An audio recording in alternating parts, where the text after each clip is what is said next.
So first, disclaimer. Okay, I'm not an entrepreneur in the strict sense of the word. Okay, so when you think entrepreneur, you think okay, somebody the guys else pays your salary. Yes. Some guys pay my salary. You think of people who start their own companies, and more important than that, make a lot of money, okay? Buy companies, sell companies, create wealth. So that's where I think maybe I start to disagree with the strict definition of it. Yeah? I personally believe I am an entrepreneur in every sense of the word, except for one, which is I haven't started my own company. But the way I work, the way I behave with the company that I work with, the way I encourage my people to work, we're all the same as any other entrepreneur would. And I think that's what truly makes the difference at the end of the day. Okay. So, and I have to say, though, that I admire the guys who start their own companies. We have some really good examples out here, and they truly set the path for what can be achieved if one is determined, has a great idea, and all of that.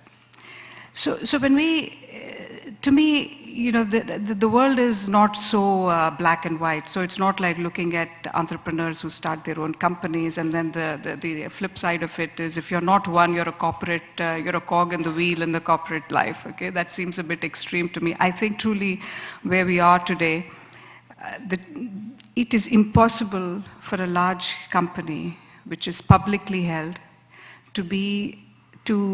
to survive without a sense of entrepreneurship within the organization. And there are words that are used to describe that phenomena. It's called entrepreneurship or whatever. Whatever it is called, I think today that element of how does one take a risk, okay? How does one create wealth, not just for oneself, but wealth for the organization, wealth for the stakeholders. How does one really take an idea to market and make a success out of it? I think these are all very important features of any successful organization. So let me share a little bit of what I do to foster an entrepreneurial culture within my organization. What I think has worked well, what doesn't work, and I think what needs to, which I think would apply same in a large corporation as well as somebody who's starting new in any other business. First of all, I think some of the earlier speakers have referred to this. It's the fact that, okay, there is an idea. Of course, there needs to be a great idea. There needs to be an idea, not just a great one, but one that meets customer needs. Okay, to me, that's the key part of it. Okay, an idea is powerful. Sometimes a very, very simple idea is powerful. An idea is powerful with its simplicity, but more important, with its ability to address a particular customer problem. And that's it. Okay?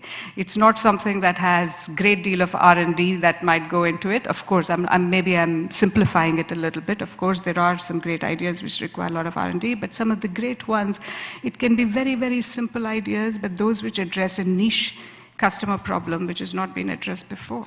It's just as that. That's one thing. The second that we look for is what is it that the guy who comes up with the idea, does he have the passion to execute it? Okay.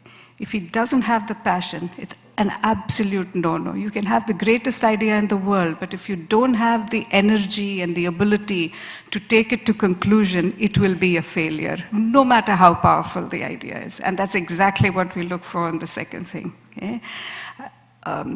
The conviction behind it, is he willing to put his career, his reputation, everything at risk in order to say, yes, I will take that and then execute it. That's the second one. Number three, does he have a sound team and a sound plan behind that? Okay, execution capability, not just the passion, but okay, I can be very passionate about something, but to have the ability to determine what's sensible, what's what's just blue sky thinking, and then come up with a plan and actually taking it to scale and then making it work. Okay, and I would say these are three, and number four is there enough support behind that to make him successful? Okay, so I look for, and can we fund it? basically. That's, of course, the most important one as well. So we look at, when we look at creating an entrepreneurial culture in the organization, which I think is extremely important, because you need to let the ideas come bottom up. You need to look at, evaluate each and every idea. I'm not at all a believer of a very top-down organization, okay? To believe that I or the rest of the management team has the best ideas in the world and we will tell the rest of the organization what to do, I think is such an archaic sense of management. I don't think it works anymore. I think the ideas really come from the bottom, come from the people, and I'm there willing to listen to each and every one of them that comes up. Okay? That's absolutely essential. So, you know, to me, creation of that sense of an ecosystem for, you know, that fosters innovation and entrepreneurship, that's extremely important. But once that is done, then it is my job to then pick up what are those ideas, to test them, to push them, to say, is this really going to work? Okay? Almost like any other venture capitalist would, to say, if I'm putting my own money into that venture, is it going to succeed or not? And then look for the soundness of that idea, the robustness of it, and see that it's really going to make it work. Is it scalable or not? So these are some of the things that we push within the organization. But at the end of the day, what I think works also very well is the, beyond creating the culture and encouraging all of that, is the feeling that, you know, that despite all that, no matter how good an entrepreneur is, I think we'll need some mentoring. And that's what is to me very, very critical. And you know, somebody gave me an example, okay? When you take the lift up, you know that you want to go to the top floor, you've taken the lift up, but it's also your duty to send the lift back down for the rest of the people to come up.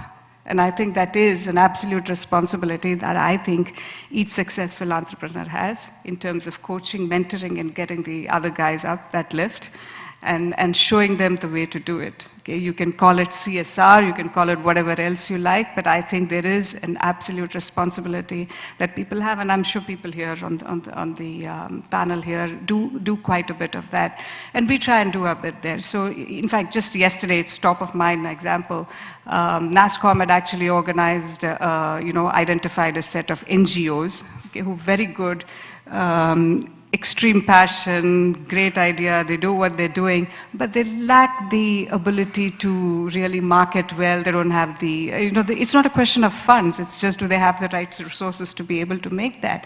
And NASSCOM called us and said that, look, would you be able to take one or two of these NGOs and mentor them and see how you can support them? Absolutely, yes, and it's a delight to start working with them. So I said that, you know, use our you know, PR and marketing resources, and then let's make it work for them. Okay, it's at the end of the day, you know, we can. I know that Mr. Mishra got a very challenging question as to, you know, you can blame, and then we can all blame the government to say they've not done this, they've not done that, but. To me, you know, all that is an excuse. I agree they have to do something, but at the end of the day, it's still, you know, let's look at what we can do rather than blaming the government for what they can do. And you know, that's also something that I look for when I talk to people within our organization, you know. My belief is simple. Anybody can come up with a problem. You know, I know the problem, okay? You don't have to come and tell me what the problem is, okay? If you have a solution, then come and talk to me. Okay. It is simple, and I think that's what we value. We value people who have the solution, not people who come to the problem. Okay. So, Mr. Mishra, I hope you push back a little bit on that, on the challenges that you get there. Okay. So I think you know, the question is, we all have the point is that we all have a role to play in terms of creating that entrepreneurial ecosystem, despite whatever constraints that are there. Each of us can do something in terms of mentoring organizations, in terms of, or mentoring youngsters. I remember there was one, I think it was in Cochin, they came up with this, I forget the name of, but one of the engineering institutes there, they came up with this idea of, not a new one, but the way they did it was quite innovative. First-year engineering students, they're given money to come up with ideas. And then if they can show by the second year that their ideas are successful, then the technology companies go fund that idea further. And then they set up a model in which, some 300 or 400 students volunteered for it and they got funding. It doesn't matter. At the end of 4 years, one idea might work or nothing might work, but so what? Even though you might not get a good idea or a good, company out of that, you've at least created a culture of innovation and entrepreneurship within the students that come out, which I think is also extremely important. So to conclude, I think that to me, entrepreneurship is not just about starting one's own company. I think it's also about the ability to create a new business even within a corporate environment, which is extremely important in today's world for large corporations. We cannot survive without that kind of thing.